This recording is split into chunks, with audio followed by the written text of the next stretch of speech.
So, hello, good afternoon, and we can commence another round of our quiz talk today with the actor and once-time director, Mr. Udo Kier. So, give him the round of applause.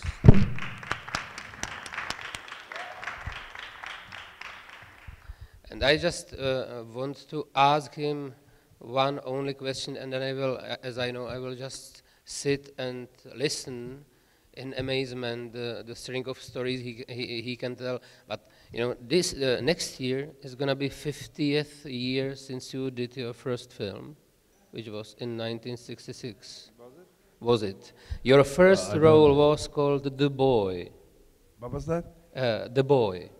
As I just checked it on IMDb, and it was like, you know, your first role was in the credits called The Boy. Oh yeah. It was a short film done by Mike Zahn, who was his first film. He was a singer, and he did Mara Breckenbridge with Raquel Welch and Mae West, and that was my first film. And actually, I was living in England to learn English. I had a job, and I never wanted to be an actor. And some people approached me and they say, we're making a film in Saint-Tropez and Cannes.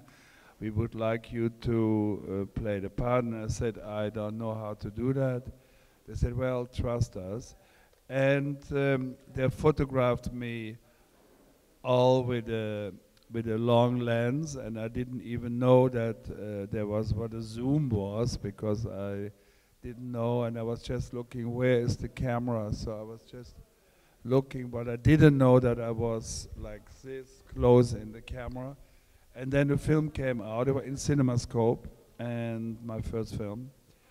And then the magazines wrote a new phase of cinema. I got right away a big agent like William Morris, and I said to myself, of course I like the attention, like everybody does.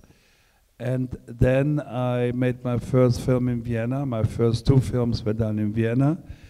In the lead right away. That was a real film, not like the first film. And then I did a film called Mark of the Devil, which became a cult film about witch hunting.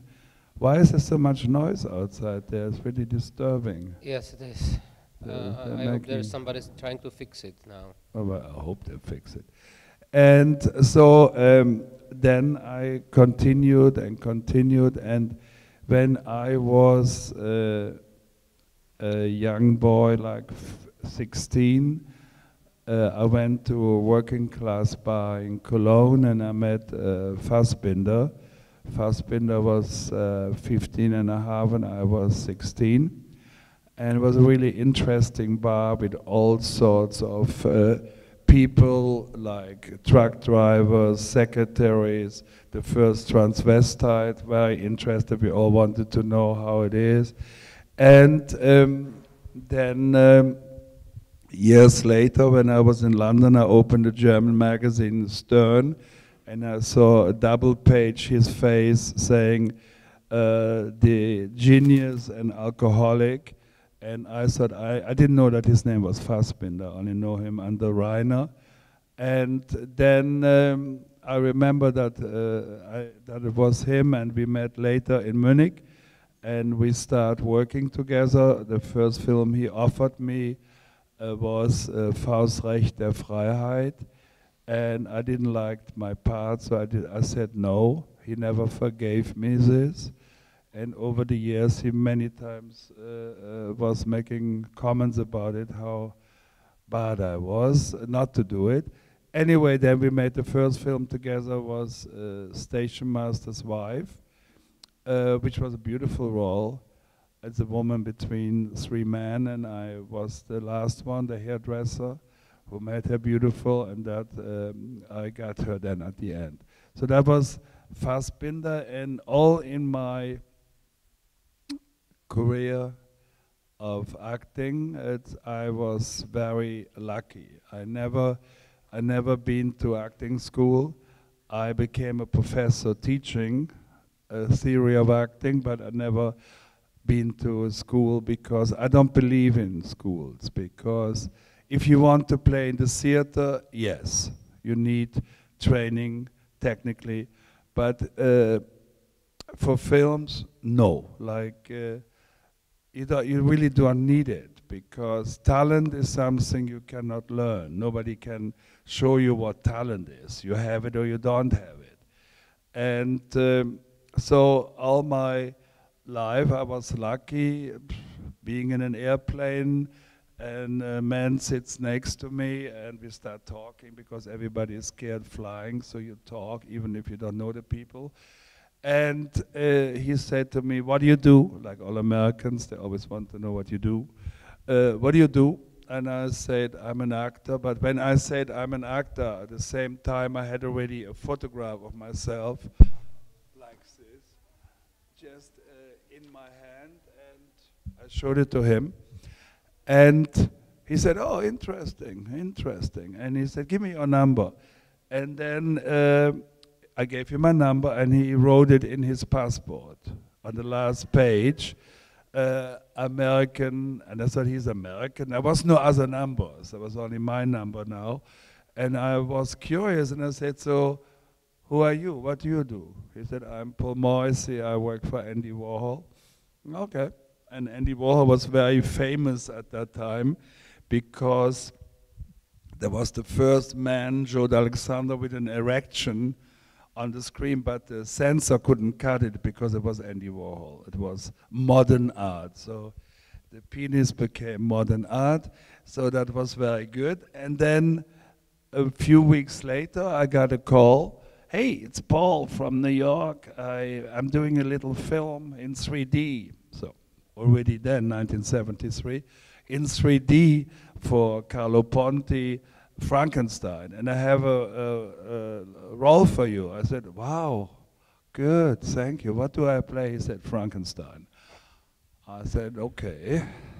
So I didn't tell anybody because I didn't believe it. So then he came to Germany. He came to Munich for a premiere of a film he did, Heat, with Sylvia Miles and Joe D'Alexandro. And it was all the press was there, and they couldn't care about me. And so I was sitting somewhere, and then he was interviewed, and then they said to him, "By the way, Mr. Morrissey, you doing Frankenstein. Who is going to be Frankenstein?" And then the Michelangelo finger came, and they said, "Mr. Kier." "Oh, you should have seen the room. It was changed." They said, "Oh, we have to do an interview. We always liked you." I said, you didn't know me half an hour ago. Now you all want to do something." Anyway, then I did Frankenstein in 3D. So today everything is in 3D. I'm surprised they never make a porno in 3D. It would be so much. They do now. They do now. Yeah. Everything is big and comes right into your face. And so then I was not supposed to be Dracula. We shot the film Frankenstein for $300,000, which later on a video with Madonna cost more. And then during the time we did, Andy Warhol was not sex, drugs, and rock and roll. It was high concentrated work, and we were not allowed. To drink. We stayed in Via Appia Antica in a beautiful villa, which was outside. It's the oldest street in Rome, going out of Rome. And then at the last day, I was sad because I was my last day of shooting Frankenstein, and I thought all the fame is over. And then Paul Morrissey came to the canteen, and it was very photogenic because Fellini was shooting next door. So you saw in the canteen women with breasts like up to here, skinny men 3 meters high. So it was totally Fellini, and I was sitting, Dr. Frankenstein was sitting there sad because my film ended. And then Paul Morrissey came in and said, "Well," he looked at the wine and he said, "Well, I guess we have a German Dracula." And I was annoyed, and I said, "Who?" He said, "You, but you have to lose 20 pounds in 1 week." I said, "Okay." Like young actors, they always know everything. And people say, are you good in riding a horse? Of course, I'm an expert. So then I did not eat anymore, only salad, leaves, and water. That's why in the film I sit in a wheelchair, because I had no power anymore. That's why I had this favorite line of saying, I need the blood of a virgin. The blood of these whores are killing me. So that was then Dracula, and I went on working again with Fassbinder. I worked with Varian Borowczyk being Dr. Jekyll and the Women, which was great being Dr. Jekyll. I did Jack the Ripper, also with Borowczyk, who has now, I think all his films are coming out again right now. And I went on in my life, and I was in Berlin, and a young director came to me and said, hello, I'm making a movie with two teenage idols, River Phoenix and Keanu Reeves. My name is Gus Van Sant. I have a film here in competition. I made it for $20,000, and I thought, well, festivals, people always talk, because they feel lonely, so they talk. Even if people don't want to listen, they talk. But he was true. He got me the work permit for America, and I went to America doing the film, which was very interesting. Of course, in America, when you're German, your name is always Hans. In Japan, it's Hansmann.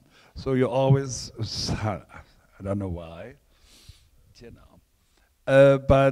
So I did this film, and then I went to America, went back to Germany, went to America for the premiere, and I stayed with a girlfriend, Anna Dokupilova, a Czech girl, and at the end I had, you know, my suitcase was already packed, standing by the door with some Kleenex on top to refreshment and all that to leave the next morning. And we had dinner, the Last Supper in Los Angeles, and she said, why don't you stay here? I said, no. She said, why don't you get a cheap car, get an apartment for, I said, no. After 2 or 3 glasses of wine, I said, actually not a bad idea. And now I'm still there 25 years later. And so I bought myself, of course, being German, I bought a buggy, a Volkswagen, and for $900, I got an apartment for $400, living under a house with almost no window. And I started doing what I hated, which was audition. That is the worst thing you can do, audition. They tell you to stand up, turn around, how old are you, where you from? Oh, God, it's like a police. And there's some casting agents who are wonderful, and some, especially women, are very frustrated because they're not so beautiful like an actress. So they give you all the shit. And but there's some good ones. And I had to learn how to do that. And I only learned it when I came out of Paramount or somewhere.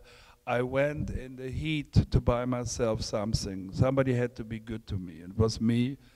I was only there, so I bought myself in the heat a cashmere little shawl, which I didn't need, of course, but I wanted to be good in a nice package, so I had forgot about the stupid audition.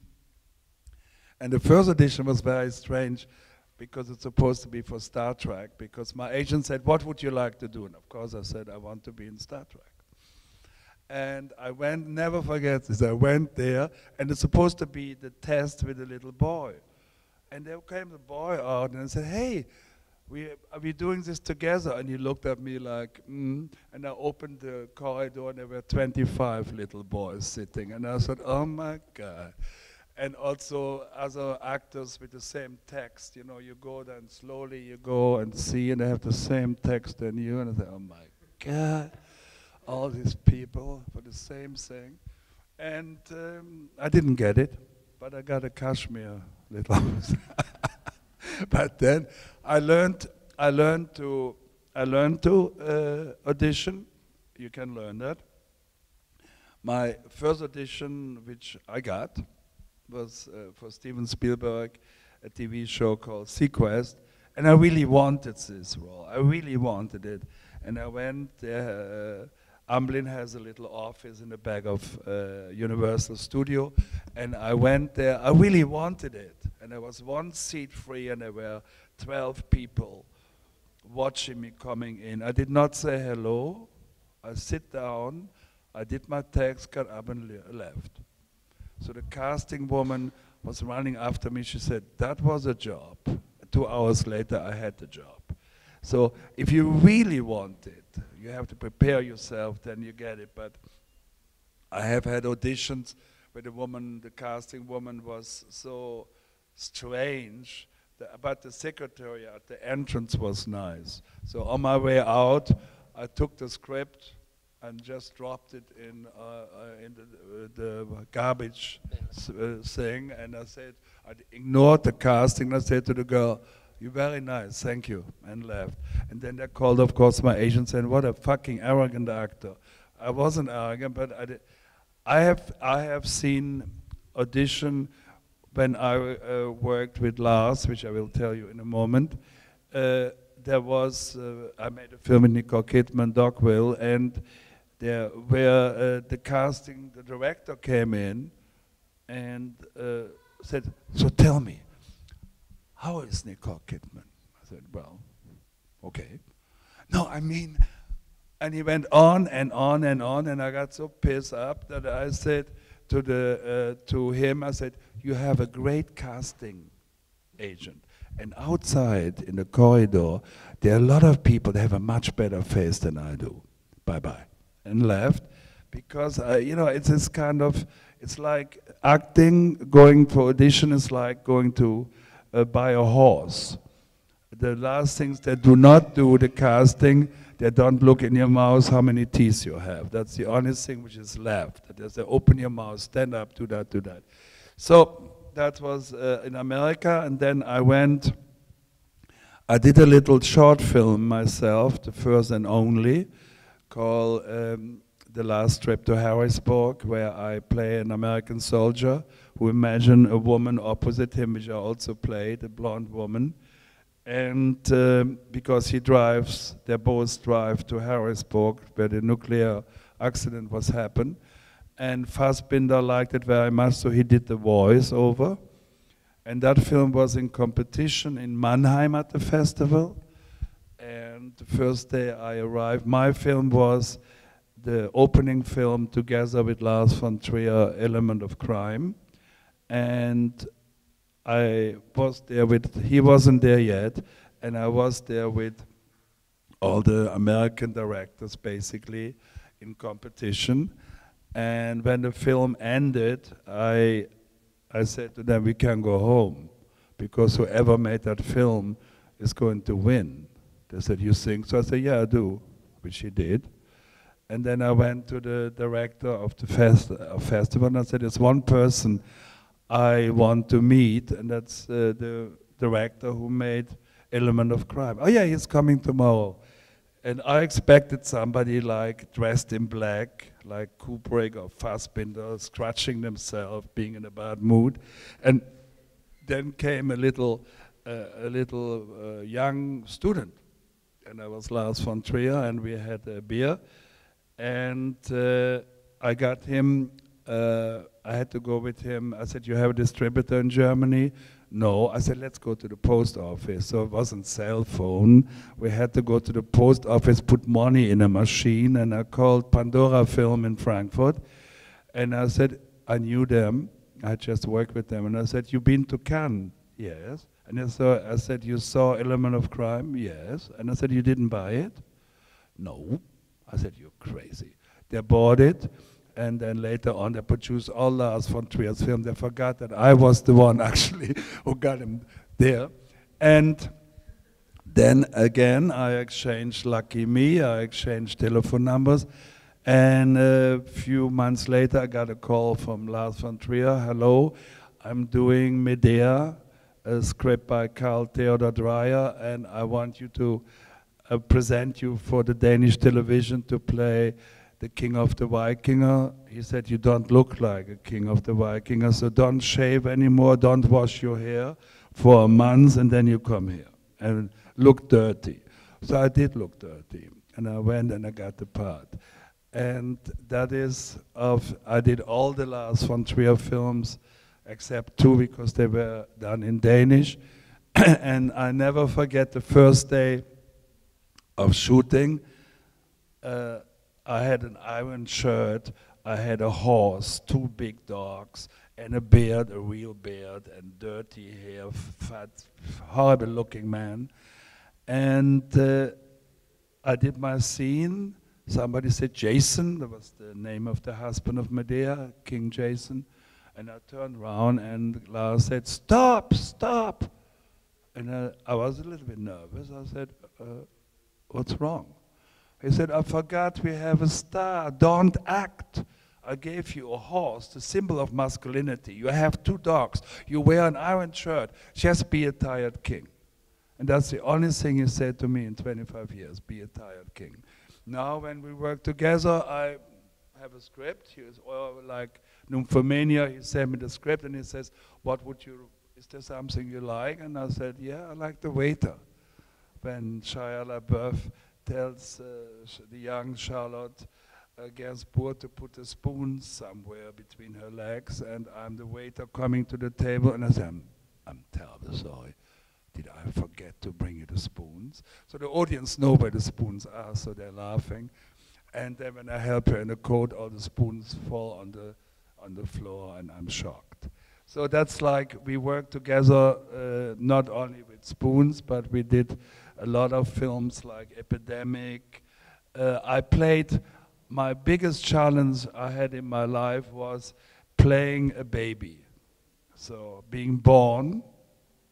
So they built this big, big woman, and they shaved my hair, they put some slime and blood on my head, and I was lying inside. They said, we cannot rehearse. It's a very expensive prop where you coming out.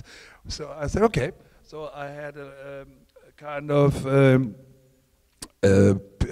like, you know, mechanics have to go under the car, a little piece of wood with 4 wheels, and I was lying on top, and I could hardly hear, and all of a sudden I had action.